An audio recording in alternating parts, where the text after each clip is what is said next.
Welcome to the McFeely Mess Podcast at Inforum.com. In-depth conversations and opinion covering a variety of topics from the world of news, sports, and more. Here's Mike McFeely. Welcome to another episode of the McFeely Mess Podcast at Inforum.com. We are coming to you live like we did, was it, 3-4 years ago, Jeff? Coming back from Frisco. We did what we called a 25,000-foot podcast. We are in the Forum Company plane flying from Boulder, Colorado to Fargo the morning after North Dakota State lost to Colorado 31-26 in a thrilling game in front of a full house at Folsom Field. Jeff Kolpack from the Forum with me, Mike McFeely, Sam Goetzinger, the brand new sideline reporter for WDAY-TV. We were all at the game last night. Jeff, overall thoughts from literally a 25,000-foot view of the game last night? Well, it's Friday morning, and Shadir Sanders is still running around eluding people somewhere in Boulder. Right. And his receivers are still open by 15 yards on every play? Yep. Well, speed kills, and I think that was our headline today, principally in the Forum online newspaper, the e-paper. He's got that. He's got the it. And we knew that coming in. We knew looking at his numbers and his highlights last year, but I think, and as you guys would probably attest, to see it in person, that was impressive. And to see that speed by the receivers, that was impressive. Yeah, what are your thoughts, Sam? That's your first Bison game in this role, obviously. Yep. Your thoughts just overall on the contest? Well, I don't think it's anything for NDSU to hold your head down about. I thought it was a good game. You made it all the way to the final couple of seconds, just came up 5 yards short. I thought the offenses for both teams did very well. Defenses, on the other hand, both teams, they got some work to do.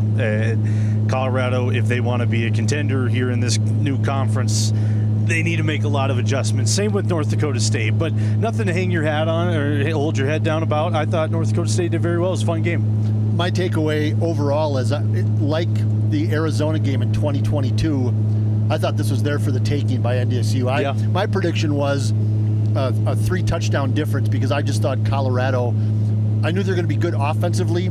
I thought defensively they would be better. But NDSU, they kind of had their way for much of the game offensively. Colorado made some stops in the second half when they had to, but this one was right there. Yeah. And if you take out a couple of plays, most notably for me, it was the third down delay of game kerfuffle late in the third quarter. Yeah. That was really a turning point. I thought that NDSU was only down by a couple of points at that time, 4 points. I think it was 24-21.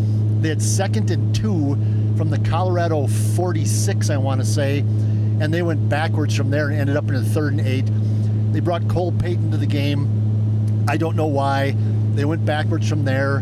There was a delay of game penalty on 3rd and 2 that Tim Palsek never called a timeout. He didn't, and so they got a delay. It was just a disaster, and that allowed Colorado to get the 2-score advantage. And I thought that was sort of of all, a million things happened in the game last night, but to me, that's the one that stands out. The common denominator of those two losses, Arizona and CU, you can boil down to a pair of 3rd and 2s. Yeah. Remember in the fourth quarter at Arizona, the Bison had 3rd and 2 and were driving for a potential game-winning touchdown and couldn't pick up 2 yards in 2 tries. Did give the ball to Hunter Lipke, your best back. They brought in Cole Payton, didn't pick it up on a 4th and 1. Same thing last night. It's a 3rd and 2. They bring in Cole, and it just didn't work. And he, instead of running it, he tried that pass to Tyler Turhart, lost a yard, delay a game. Again, kind of a rookie head coaching mistake. I mean, you got for sure. And Palsek took responsibility for it after the game. That's growing pains. I mean, you'll go through that. I'd go back on your point on the Colorado defense. I think, myself included, everybody thought that defense was going to be a little bit better. Talked about all these guys that they brought in. They bolstered up the line and stuff like that. The secondary was talking about how great they're going to be. But you could tell early in that first quarter, even on that first drive when North Dakota State was kind of picking their way down the field, that they were going to have some success against those guys. So I thought it was interesting. And that third quarter was huge for North Dakota State. some positives in there, but again, first-year head coach, just getting used to that stuff. I think it'll come with time. Yeah, Tim will learn from this. Yeah. And Chris Kleiman learned his first game at Iowa State. I think he told us after the game, he goes, oh my God, that's right, I need to call timeouts. Yeah, I'm the one calling timeouts now. And so I was watching Tim on that play, 3rd and 2, I was watching the shot clock go down.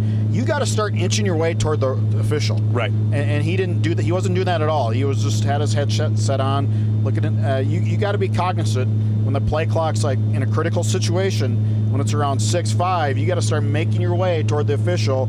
And if it's at 1, boom, you need to call that timeout. All right, the positives. Let's start there. Yeah, there's a lot of positives. There was. For North Dakota State, let's start there. The offense, obviously, Cam Miller was beyond outstanding, I thought, last night. He finished 18 of 22, 277 yards, a touchdown. And he also, unfortunately for NDSU, was the team's leading rusher again, as he was a lot of the games last year. He had 16 rushes for 81 yards, 2 touchdowns for Cam, including the big 20-yarder in the fourth quarter that got him within 1 score, which gave them a chance at the end to win the game because their defense did make a stop. But their offensive line was okay, NDSU's was. Good pass protection. I didn't like the way that they ran the ball necessarily, and whether that's a product of not having the #1 back type of guy that Tim Poslick's talked about, I don't know. The receivers were okay. Braylon Henderson had a nice game. He took a beating. Raja Nelson was fine. They'll be okay in FCS with that offense. Oh yeah. Oh, I totally agree with that. I think what I really liked from Cam was his ability to extend plays, get out of the pocket, move around, and then use his legs to move forward up the field. And he threw the ball well. Receivers looked very good, and I feel bad for Braylon because I think he's going to be pretty sore today. I thought the offensive line, held their own for a lot of these guys in a big spot for them. I thought they were okay. Cam got sacked a couple of times, nothing too crazy, and when he did have to leave the pocket, he made a play out of it. I thought they were decent for their first showing. 3 essentially new starters on the interior. You had Trent Fraley at center, Jake Rock at right guard, and Griffin Empey at left guard. I thought they looked like they belonged out there. There wasn't no glaring. Looked like Trent Fraley really knew what he was doing when he went to the line, pointing out things. And it's not like the ball was going over Cam's head or rolling. There was no bad snaps. There was no weird timings. Sharp. I don't think they had a false start. No, I don't think so. It was 50,000 people that were loud, so that all that's good. Again, though, it kind of felt like a year ago, Jeff, where NDSU could pass the ball and Cam could scramble for yards, and sometimes on the called runs they were okay, but they couldn't get the running game going. And that's so odd for us that have covered the Bison for so many years, that was their calling card. Their bread and butter was they were going to hand it to a running back or running backs 30 times a game and get 230 yards out of it. They just didn't have that again last night. Marty Brown, 9 carries, 33 yards. That's 3.7 per carry. Barika Penu, 9 carries, 32 yards, 3.6. That's not going to win you games. And Tim actually made note of that in his post-game press conference, that there's opportunities there to break tackles and really make some plays out of it, and they didn't do it. And that's got to change. I think Marty Brown, though, to me, I think he's going to be the guy. I think he's got that little. Well, he started last night. As a redshirt freshman. But I think that's his first game in 2 years, and that came in a pretty tough environment. I think he's the guy. I was going to say, if you put the yards aside, what he did, spinning for extra yards. He always fought to get extra yards, and I thought that was really impressive for his first collegiate game. He was shifty and moving around all those bodies. He impressed me, even though the numbers weren't there. But once you get him against some other FCS defenses, I think he's going to have some big games. What do we think of the way that the Bison used Cole Payton, Jeff? We heard all fall camp that they were going to have all kinds of special stuff for him, and they were going to unleash him, and they had him lined up at receiver, slot, tight end, running back, and they did none of that. They kind of went back to what they did with them all the time. Right. Okay, nothing changed from last year, and I have 2 thoughts on that. Are you going to wait for some surprise attack, or why don't you just throw everything on film? Like, again, we alluded to Taysom Hill. Make the opposing defenses have to prepare for everything, like Matt Etz would always say. I mean, put your cards on the table right away. We're going to put them here, here, here. Yep. Now it's up to you. You got to defend them, and we saw none of that. Zero. No. it just was kind of the same old. They did have a nice. Jake Landry made a nice call on, I think it was a third down. A little flare pass. A little flare pass. They had Peyton in the game. They kind of showed the run, and then he flipped a little flare pass that I think 16 yards, something like Braylon, that. Yep. Down for a 16-yarder. That was a good call. So there were flashes, but then at the same time, there's still some of the same questions. Right. What do you go? 1 for 2 passing, rushing. He barely had any yards, and the general consensus that I've gathered is when they put him into the game and took Cam out, because Cam, the iron's hot for Cam. Why take him out in those moments when he can pick up those yards? Especially on the 2nd and 2 situation that we talked about earlier. That was the head scratcher for me. Was Cam was dealing. Yes, and he was also moving with his feet. Now he had just come off a big, I think an 8-yard run, and he had run like 3 plays in a row. So maybe the coaches thought, give him a breather. Does he need a blow here? And so they took him out. But that was an odd spot then to put in Cole Payton when the offense was moving down the field. But besides that, like you guys said, it was exactly what we saw from him last year. Not too much. Didn't line up anywhere else besides quarterback, right? I didn't miss him at a tight end spot or in a running back. But I agree. Put your cards out there, see what you can do. But, yeah. Let's go to the other side of the ball now, which is not going to quite be as happy, positive. Defensively, Jeff, the secondary has got some issues. We saw the loss of Cole Wisniewski yesterday, I think number 1. And we saw some players obviously out of position. You look at the 50-50 balls, which, again, I think Deion Sanders alluded to with Travis Hunter. There is no 50-50. Not with Travis. There's not. That's what he said. Even other receivers, when Shadir Sanders would just heave it up there at times, you never got the feeling that it was 50-50 ever.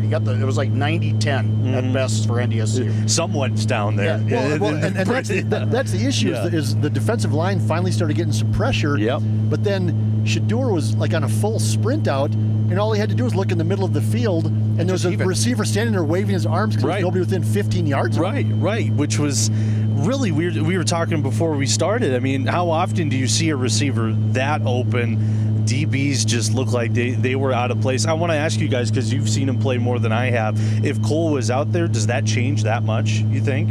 Oh, I think so. You think so? I think with some of those balls that he tossed up, they're way more in play than they were. And it's one thing to see a receiver open by 15 yards once. It was like multiple times. 10 times last night. There's guys just running free where there's no... Paulsek addressed it after the game. He said it's communication and not being in the right place. And so that's, you would think that's fixable. They're fast. Colorado's fast, okay? NDSU's not going to see receivers like that again the rest of this year. They're just not.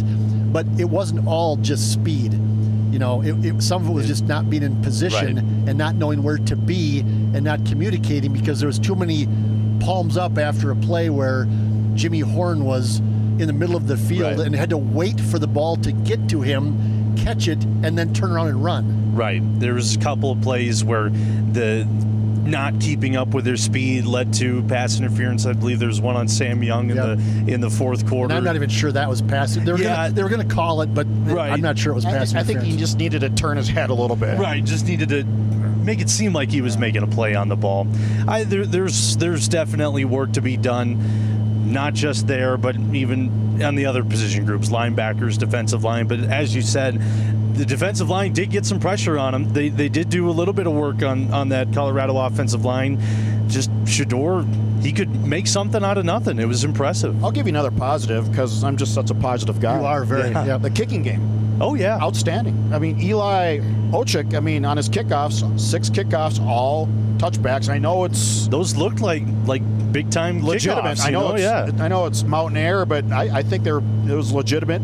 Steindorf, 3 punts, 54 His average. His first punt was impressive, pinning him inside the 5 and there. And then they still go down and get a field goal in the last minute, on their own too. And Shadur Sanders, whoop. Yep. Defensive line got after Shadur a little bit in the second half, but in the first half, there was no pressure. There was there was one play where they brought some pressure, where they just about got to Shadur. That's the play to Jimmy Horn in the middle of the field. It was a great play by Shadur, but I expected more out of the defensive line. With an offensive line from Colorado that has like 5 new guys that have never played together in a game. Right. I thought that NDSU's defensive line, which is supposed to be a strength of this defense, I thought we would have seen more. Eli Mostard played good. well in the middle. He had a good game. Yep. The defensive ends, I didn't notice them. No. And I didn't hear Dylan Hendricks' name once. No. They're playing out who made the tackles in the press box that we were all at. I didn't hear his name. I heard LaShaka Oaks just a couple of times on a gang tackle. I definitely expected more out of the defensive ends. Duteneffer was okay. He had a sack in there, I believe, and so he got some Will. pressure. Yeah. Linebackers, Nick Kubitz went out late with an injury. I don't know if he came back or not. I don't think he did. He was down for a while. He looked okay after the game. I saw him walking around with his family. But I don't think it was anything too bad. There may be a cramp. Him and Luke Weird splitting time in the middle. Logan Kopp on the outside. Oscar Benson on the other side. I wouldn't be surprised if at some point, and we were told that Nathaniel Staling was going to get some time. I don't know that he did. I saw him on kickoffs. Yeah, but I don't know that he got time in the defense. We were told there was some packages. How do you get 3 middle linebackers in a game, though? Yeah, that's a lot. Yeah, that's just a lot. I will say I was kind of impressed with Marcus Gully in the 4th quarter. He had a good stop on Shedeur Sanders going towards the end zone, and he had great coverage on one play, so he showed flashes there. But it's tough to get all those guys in there. Is tackling an issue now for the 4th straight season? You can't say it's not right now.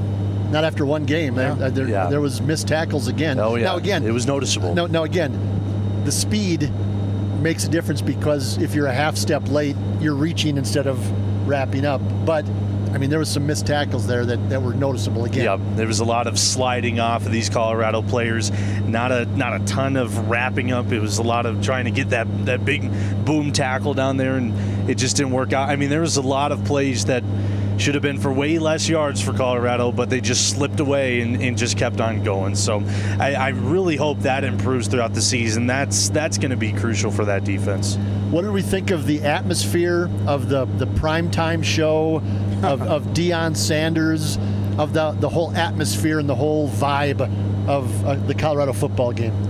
Well, you can vibe it all you want, but what I saw in Colorado is a team, I think we're lucky to make a bowl game. What I saw, you got to get just 6 wins, or 5 and 7 if there's an opening. It's about the vibe. It's about the atmosphere. It's about the ESPN. It's about as YouTube stuff. It's about getting 200 yards, not 198 receiving. It's a great resurgence for the university, getting the students back involved, getting the community and they were there the whole game. They didn't leave. People did not leave. I mentioned you in the 4th quarter late. I said nobody has left this game. So and that's big good. Student section, too. Yes. And those are a hefty ticket price to get over there for the student section. As far as the atmosphere, I could still hear Cam Miller's clap signal from the press box. Yeah. So I don't think it affected him zero. I don't think the crowd affected the Bison. There were no false starts. No false starts. I think the only really, a couple of legal man receivers downfield, but no false starts or anything like that. I think it's great for the university. Have you seen their schedule the rest of the way? They're playing every ranked team in the conference there. I don't think there's any way they can get 6 wins. That's my opinion. You were at the Deion Sanders press conference, as I was after the game. I sent Jeff to North Dakota State. Thank you. I went and did the Deion stuff. Your thoughts, Sam? Surprised how many people there. I shouldn't say I'm surprised, but there was a ton of people in there. There was over 50 people at least. In a small room. I haven't seen anything how many like hangers that. on? And the room was 435 degrees, by the way. My gosh. Oh, my God, was it hot in there. It did not smell good in there either. I will say. It did not smell good there. But your thoughts on Deion, the way he handled the post-game stuff? Interesting. I don't know. It's unlike any other post-game press conference that you're going to hear from, let's say, a Polisek or a different coach, and that's just the way he is. I don't know how much into it he is. I think it's about the brand. It's about the statistics. Some of the things you were talking about were not really that relevant in my opinion. It was a very interesting feel to it. Nothing that I've experienced before. No, and I was there as well, and it, like, one of the first things that he said, it was different than I thought it was going to be.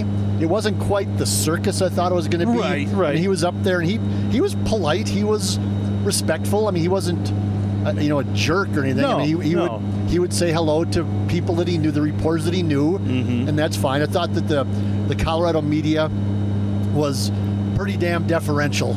I mean, they were very much, hello, Coach Prime. How are you, Coach Prime? Hope you're having a good day, Coach Prime. Yep. I mean, that was kind of odd to me. I will say, yes. I don't think he had any clue what Coach Balasek's name was. He didn't mention it once. Yeah, and to me, I don't know if I'm looking at it wrong. Balasekh. He didn't have his notes in front of him. Right. He was reading off the notes in the postgame, too.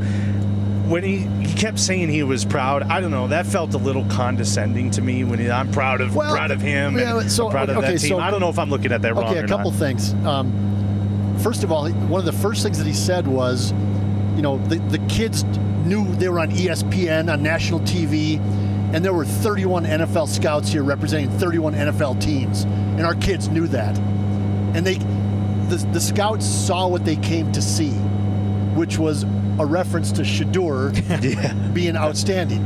I mean, and I've been told by Denver media that covers him regularly that this is very much about Shedeur. That there are those who believe that he took this coaching job so he could coach Shedeur, so that he could have Shedeur throw the ball 45 times a game and look like a first-round draft pick, which he's going to be. So that was odd. Later on in the press conference, he looked down at a stat sheet, Deion did, and said, Jimmy Horn at 198 yards? Well, why didn't one of you guys tell me? I would have got him 2 more yards. It's about the stats. Yep. I mean, just spouting so many stats and so many things that, as you said, don't matter. Like I don't know any other college football coach, none of them, who would look down and say, I should have got this kid 2 more yards after a win or a loss. It doesn't matter. I mean, it was just incredible. He also said, Deion did, it's like we wanted to dominate, and the fact that we gave up that last touchdown is really disappointing. It was a win that felt like a loss. That's what he said. It was a win that felt like a loss, not because his team didn't play well or NDSU did play well, but because the NDSU scored that last touchdown to make it a one-score game. That's what he was upset about. He said he was angry about that. I'll give you a little vibe on the other side, what I saw out of the NDSU head coach. And I've been asked many times over the last 9 months, hey, what do you think of Coach Balasekh? What do you think of Tim Balasekh? And my standard answer is, well, I'll tell you after the first loss, because I think you learn a lot. Everybody can talk after a win. That's easy. Okay, how are you after a loss? And I thought he was really good. I thought he came into the post-game presser very level-headed, very analytical, knew they had things to work on, had a good, I thought, grasp of what happened out there last night. I thought he was pretty articulate in explaining what the issues were, what the successes were. So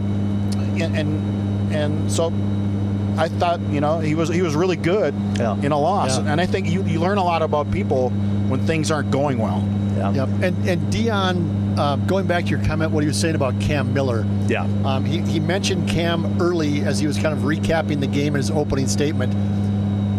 I got the microphone to ask one question, and I said, I know you've already touched on this a little bit, but what'd you see in their quarterback, number 7? I didn't know if he knew his name or not. I was wondering how you were going to ask that. So I said their quarterback, number 7. What'd you think of him? And Deion was very effusive in his praise. He goes, God, he was good, wasn't he? I mean, he was really good. And then he ended it with what you mentioned. It's like, I'm really proud of him. I didn't take it as condescending. I thought that he was just being respectful and pointing out the good play of another player. And what else is he going to say? He's not going to say, well, the kids suck. But I thought that was respectful. The other interesting thing that he said was he goes, I don't know the protocol of I don't know any coaches in college football, and so I don't know the protocol here.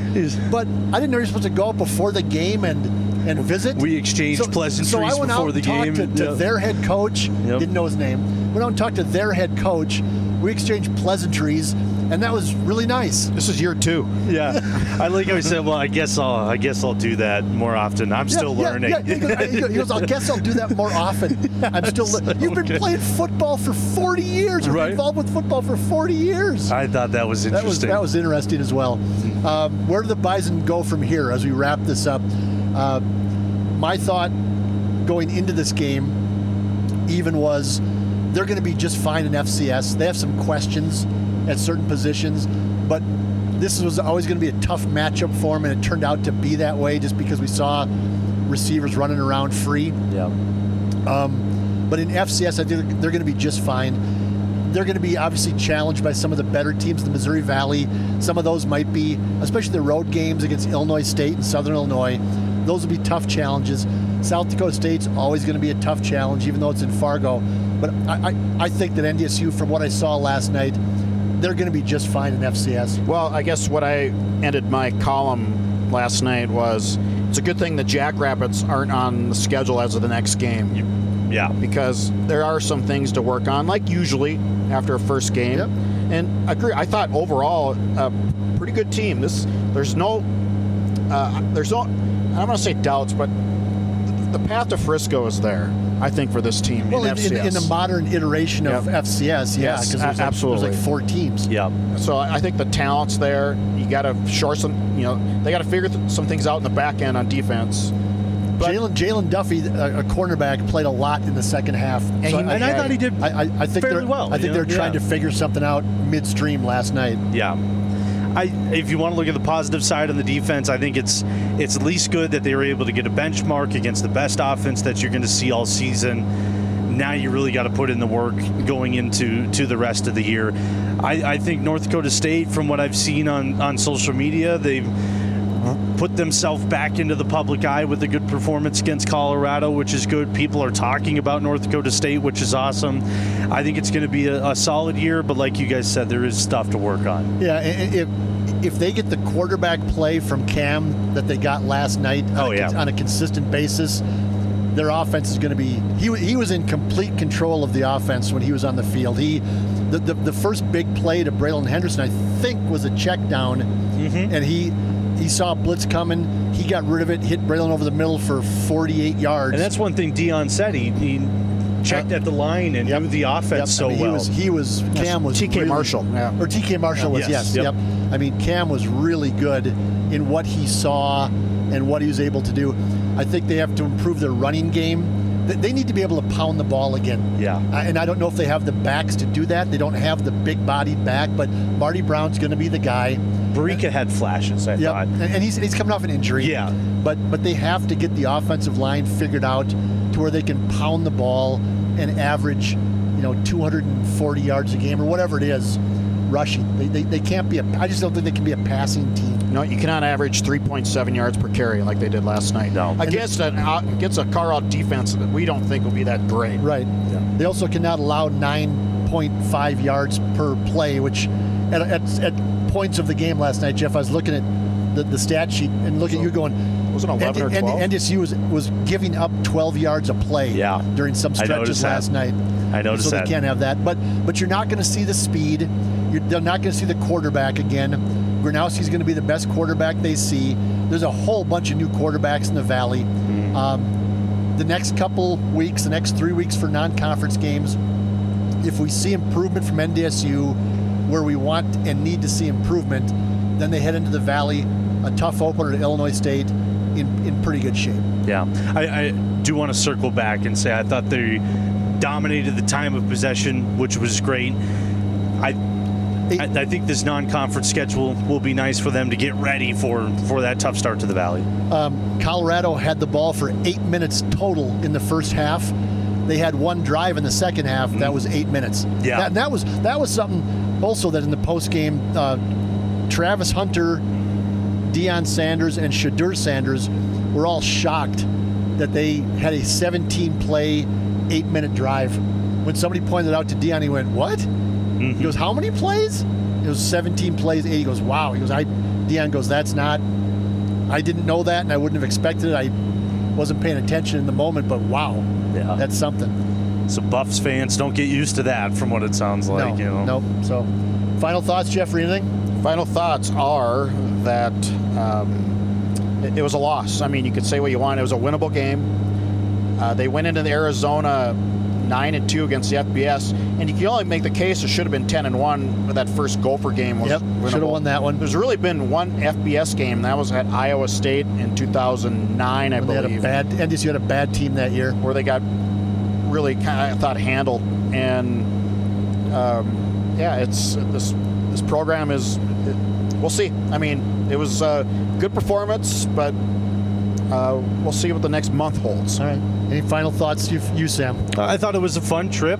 I don't think NDSU totally didn't embarrass themselves, so it was fun. They're back in the public eye. People are talking about them, and it's a good start. Now you got to build off it and work on a couple of things. All right, thanks, boys. 25,000-foot podcast here on the McFeely Mess at Inforum.com. Thanks for listening, folks. We'll be back soon. Thanks for listening to the McFeely Mess podcast at Inforum.com. For more podcasts and columns, head to Inforum.com and search Mike McFeely.